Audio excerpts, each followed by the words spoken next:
Olá, vamos responder as 15 questões mais fáceis do Enem 2019 da prova de matemática, tá? Para quê, professor?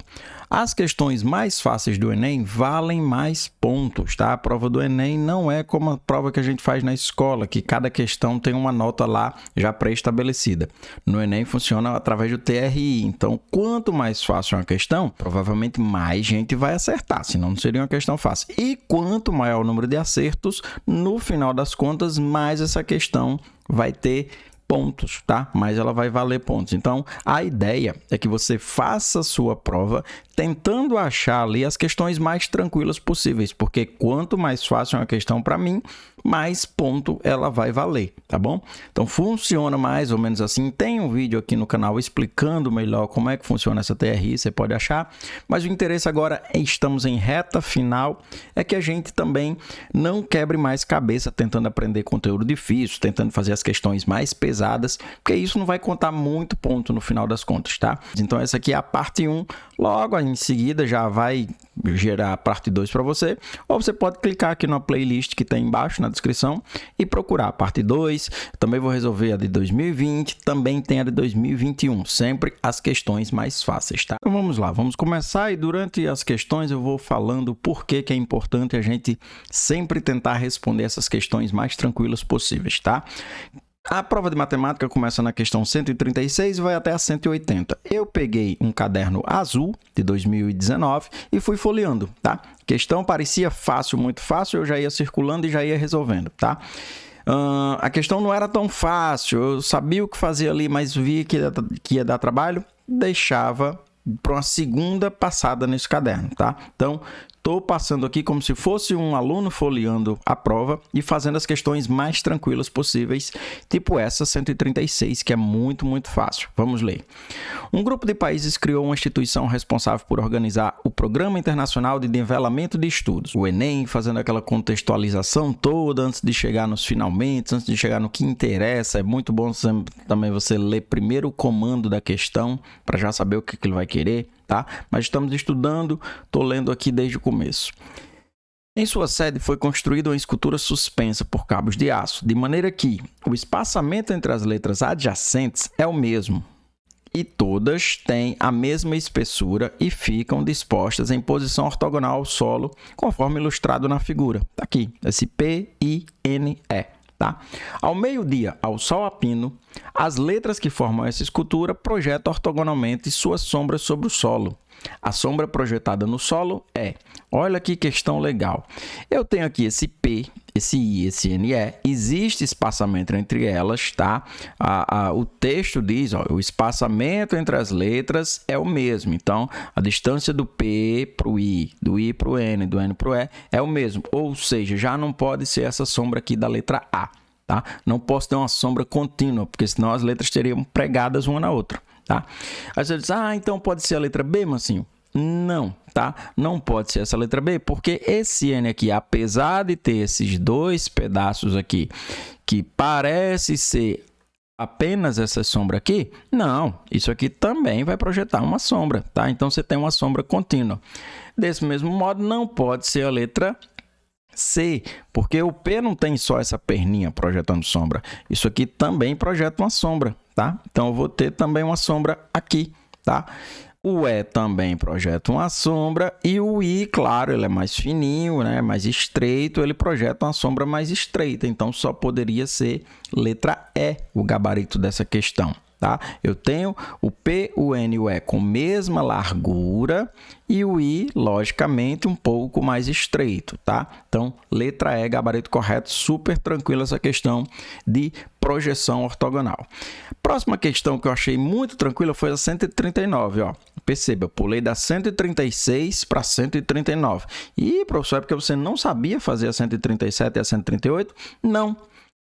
Pensando, né, se botando no lugar do participante, do estudante, talvez a 137 e a 138 precisava de mais coisas para fazer, precisava de fazer mais contas, mais cálculos. Então, li e não achei que era uma questão de fazer em primeira passada, tá? Porque é o que eu estou tentando.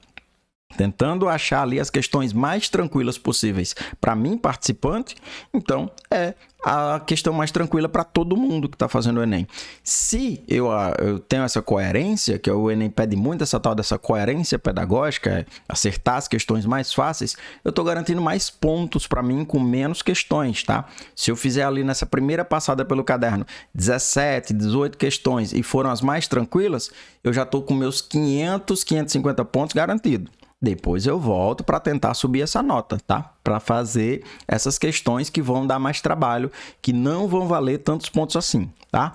Então, essa questão 139 de funções, de gráficos de funções, né? Diz que uma empresa presta serviço de abastecimento de água em uma cidade. O valor mensal a pagar por esse serviço é determinado pela aplicação de tarifas por faixa de consumo de água, sendo obtido pela adição dos valores correspondentes a cada faixa. A faixa 1, para quem consome até 6 metros cúbicos, o valor é fixo de R$ 12,00. Lembra isso, ó, valor fixo, tá? Faixa 2. Para o consumo superior a 6 metros cúbicos até 10 metros cúbicos, a tarifa vai ser de R$ 3,00 por metro cúbico, que exceder os 6, tá? E uma terceira faixa, para quem consome acima de 10 metros cúbicos, o valor sobe para R$ 6,00 por metro cúbico. Sabe-se que nessa cidade, o consumo máximo de água por residência é de 15 metros cúbicos por mês. O gráfico que melhor descreve o valor P em real a ser pago por mês em função do volume V de água consumido em metro cúbico é. Então, tá aqui as alternativas, são esses os gráficos e eu trouxe de novo aqui para o gráfico para a gente analisar as faixas, tá? A primeira faixa, até 6.000 metros cúbicos, eu pago um valor fixo. Quando a questão fala em valor fixo em gráfico, é o que nem cresce nem decresce. Então, você vai ter aqui algo parecido com essa letra A, com essa letra B, com essa letra C. Aqui ficou invertido meu D e meu E, não sei porquê, com essa letra D. Mas essa letra E já não pode ser mais. Por que não pode ser letra E? A primeira faixa está crescente aqui, ó. Tá? Então, valor crescente. E não tem essa... O valor é fixo, até 12. Até 6 metros cúbicos, o valor é fixo em R$ 12,00. Então, letra E não pode ser mais, tá? Por que não pode ser essa letra D também? Essa letra D só tem duas faixas de preço, ó. Até 6 metros, R$ 12,00, e a partir daqui ele vai numa linha contínua, como se não tivesse outras duas faixas. Então, não pode ser letra D. Também não pode ser letra C, porque na terceira faixa ele volta a ser constante, e isso não diz, né? O texto diz que na terceira faixa vai ficar até mais caro. Então, não pode ser letra C também, ó. Constante, crescente, aí volta a ser constante. Então, estamos entre A e B. E aí, se a gente tomasse que era essa letra B, eu tenho uma tendência de constância, aí começa uma tendência de crescimento, ok? Só que na terceira ele abranda, ó. Você vê que a inclinação da terceira faixa dá uma baixada no nariz. Você imagina um avião decolando aqui, ó. Quando ele vem para essa curva aqui, ele diminui o índice de crescimento, e não é isso que faz, né? Lá ele disse que a partir dos 10 a coisa cresce mais ainda. Ó, até o 10 eu pagava R$ 3,00. A partir do 10 eu pago R$ 6,00, então a inclinação tende a ficar maior, tá? O que era caro vai ficar mais caro, e quanto mais caro, maior tem que ser essa inclinação. Portanto, o gabarito letra A, tá? Esse modelo de questão cai em várias edições do Enem, tá? Ele dá uma situação lá e você tem que descrever o gráfico. Lembrando que esse ano, infelizmente, eu não sou favorável a isso, isso é muito chato, mas esse ano a prova do Enem trará questões repetidas. Então, pode ser que você veja, não uma questão parecida, mas pode ser que você veja a mesma questão que você estudou nesse vídeo, num livro que o professor passou na sala de aula. Então, é muito bom estar atento às provas anteriores, até por isso, né?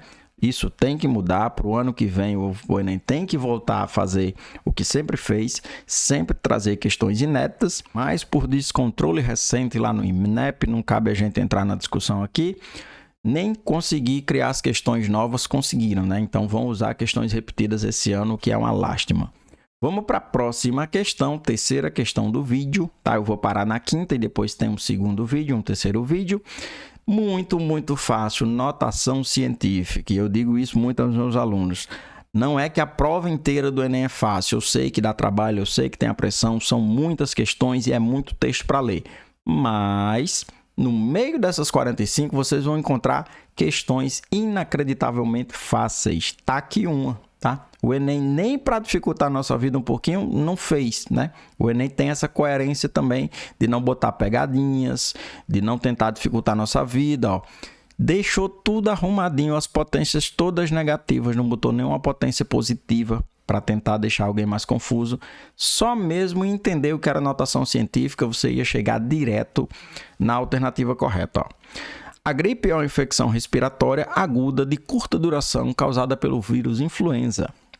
Ao entrar no nosso organismo pelo nariz, esse vírus se multiplica, disseminando-se para a garganta e demais partes das vias respiratórias, incluindo os pulmões. O vírus influenza é uma partícula esférica que tem diâmetro interno de 0,00011 milímetros.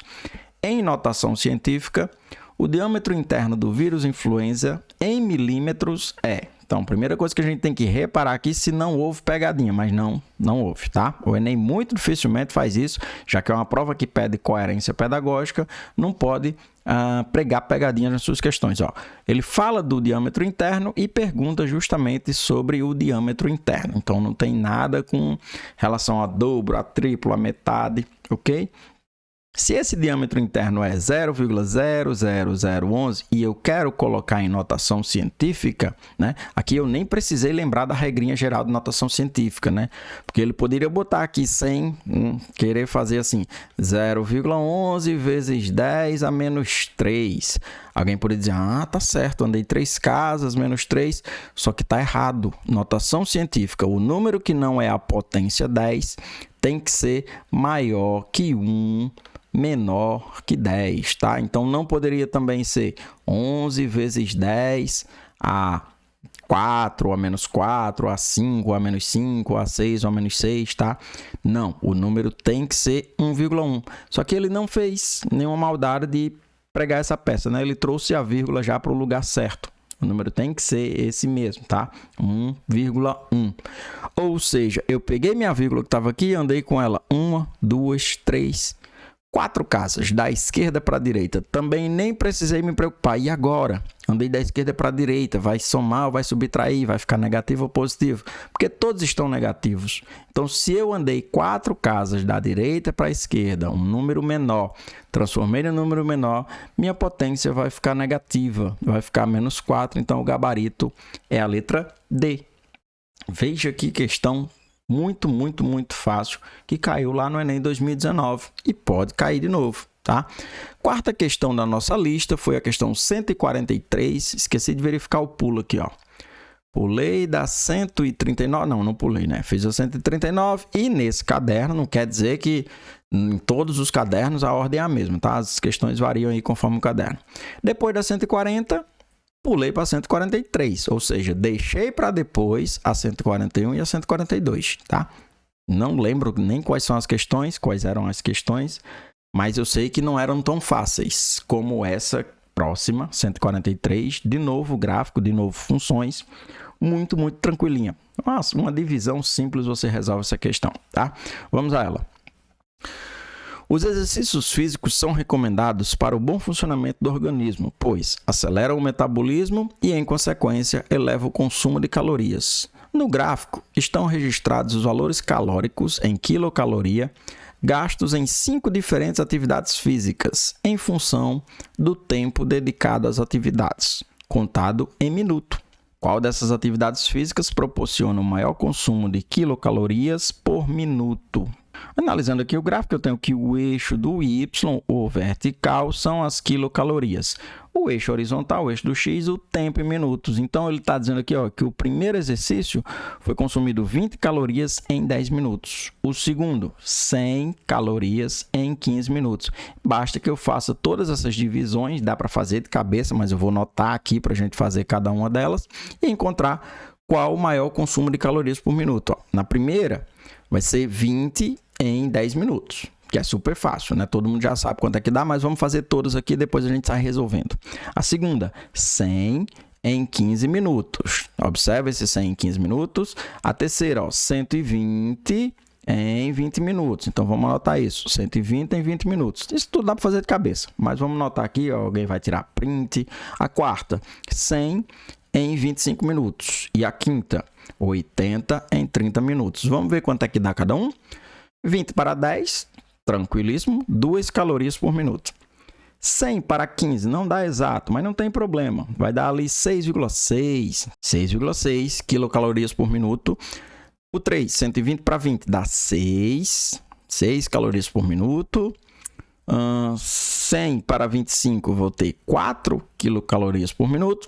E 80 para 30 não vai dar nem 3. Então, vou botar aqui, sei lá, 2,6, tá? Pronto.